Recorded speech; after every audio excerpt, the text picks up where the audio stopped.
Kini dah mai kata naik ta, macam kamu kuplek kut pun, idam kamu kah mai kut ni, nem haya kran tak na, mungkin kaman mendapat loh, hiru mendoi penotan ni penokuli kata naik tu kaman mendapat, nol haji mas naik dem po puna mas pak pang hai kul ni kapling hai tu pepa men siuli kata nem po ini naik tona. Uma coisa que me impressionava, entende?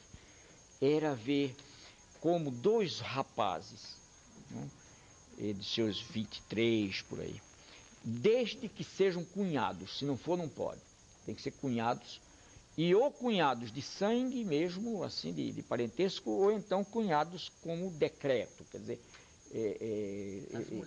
não, os homens e mulheres, tudo, quer dizer, você se escolhe um parentesco. O cunhado é um parentesco chave. Muito chave, não? E quer seja o escolhido, quer seja o que é de verdade, né? Então, isso estabelece uma série, como por exemplo, o direito que o cunhado tem de fazer amor com a mulher do irmão, sem nenhum galho, sem nenhum problema, desde que o irmão vá caçar e a mulher fica. Então, há sussurros no grupo, ei, fulano hoje está o dia inteiro, isso me disse o rapaz, né, que entende a língua, está o dia inteiro, vê como eles brincam, né? Está o dia inteiro em casa, não faz nada, e aí ia dizendo, está fazendo amor, entende? E o marido chega, não tem problema nenhum, porque isso é um direito. Olha, depois eu falo uma coisa para ir embora, vocês me lembram a questão do consenso. Mas há um outro aspecto desse parentesco que é engraçadíssimo. É como um moço brinca sexualmente com o outro sem nenhum problema de homossexualismo nenhum, desde que sejam cunhados. E nessa brincadeira, eles são jogos sexuais, sensuais, em que, de certa maneira, eles se preparam para o ato de amor. E, de outro lado, em que, de certa maneira, eles extrojetam um pouco um certo, vamos dizer, apetite sexual que não poderia ser, naquele momento. Vê bem, isso tudo é interpretação já de Branco, porque, no fundo, isso é muito simples, né? No fundo, se você não quiser interpretar coisa nenhuma, então eu conto o que eu vi. Dois moços deitados, assim, no meio da gente, às 6 horas da noite, maior claridade do mundo, brincando com o órgão genital um do outro. Não? Mais velhos?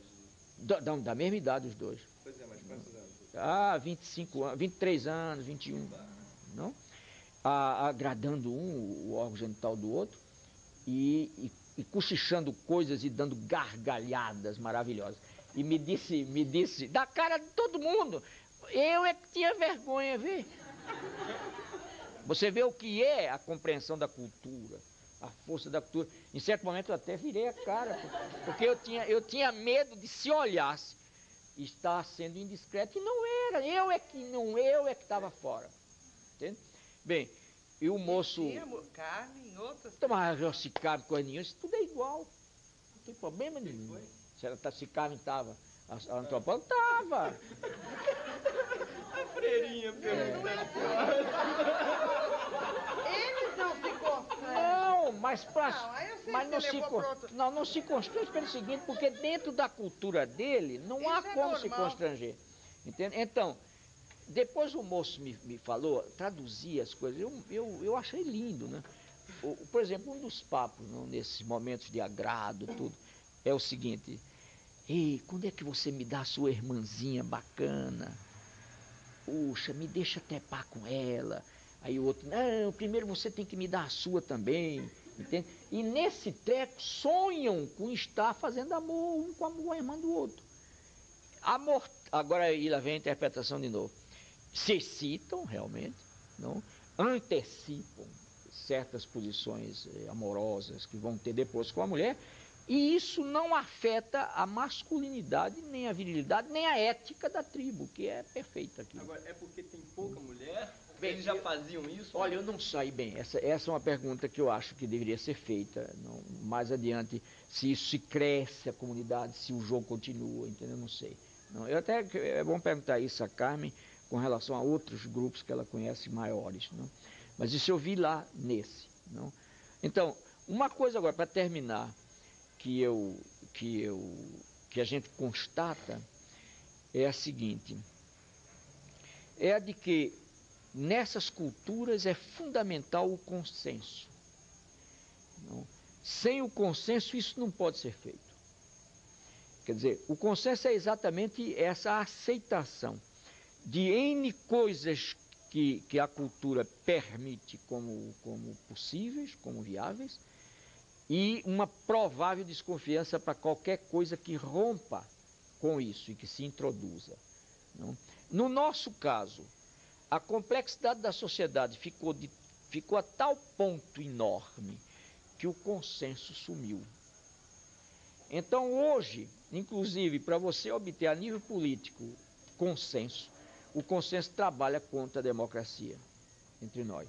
Então, você só pode, porém, fazer, e isso para mim é um dos problemas que a gente tem, você só pode fazer coisas fundamentais, ganhando um consenso num certo momento, que em seguida vire desconsenso. Porque se ficar o consenso eterno, ele imobiliza entre nós. Lá não.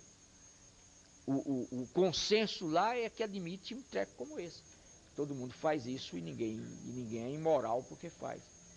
Mas olha, no fundo, entende, são coisas assim extraordinárias que eu não caio em nenhuma postura romântica, romanticista, de dizer, não, o ideal é voltar a isso. Nada disso, entende? Segundo, eu não caio em nenhuma posição romântica de dizer, bem, o ideal é preservar os índios tais quais eles estão. Não, está errado, eu acho que eles têm o direito de dar saltos. Agora, o que não é possível é violentá-los nesses saltos. E invadi-los, entende? E basta a invasão que a gente já faz fisicamente, quando a gente chega com a cara da gente, não? Cheio de chegar, pegar minha barba, eles não têm barba, eles têm um cavanhaque, não? E até que eu gostei de mim, não? Porque houve um deles que estava comendo, vocês imaginam, o moço tinha feito uma macarronada, não? Muito oleosa, muito cheiro de molho, tudo, e ele estava comendo esse treco, não? Quando eu passo por perto dele, e ele se levanta, e num ímpeto assim afetivo, ou de curiosidade, ele pega minha barba, entende? Com aquela mão de macarrão, entende? E me lambuza, entende? E me lambuza e faz assim com a barba, entende? E eu já sentindo aquele cheiro, entende? E eu simplesmente ri e bati a mão no ombro dele, abracei e disse, cuidado, dói, não? Porque ele podia dar um puxão, né? Mas aí você não estava doendo. Não, eu já estava divertindo com medo, porque podia dar uma puxada também. Agora, evidentemente que depois, discretamente, não, eu fui lá dentro, peguei um frasquinho, um negócio de shampoo que a Elza tinha me botado, felizmente, na mala, e eu corri no banho e danei shampoo na cara o tempo. Quer dizer, essa foi a minha reação, que eu acho normal. Agora, eu teria ficado muito magoado comigo se eu tivesse empurrado o índio, sabe? Se eu tivesse feito instintivamente um negócio como esse, eu teria muito que caminhar ainda, não, na minha coerência. Mas aguentei firme. Agora, não posso dizer a vocês que fiquei... Não posso dizer que convivi com aquele cheiro da barba, não. Eu fui direto lavar, viu? Por causa daquele cheiro oleoso, etc. Bem, eu teria um monte de coisa para dizer a você dessa semana minha, não, que eu acho que foi muito rica para mim como educador, como político. Não.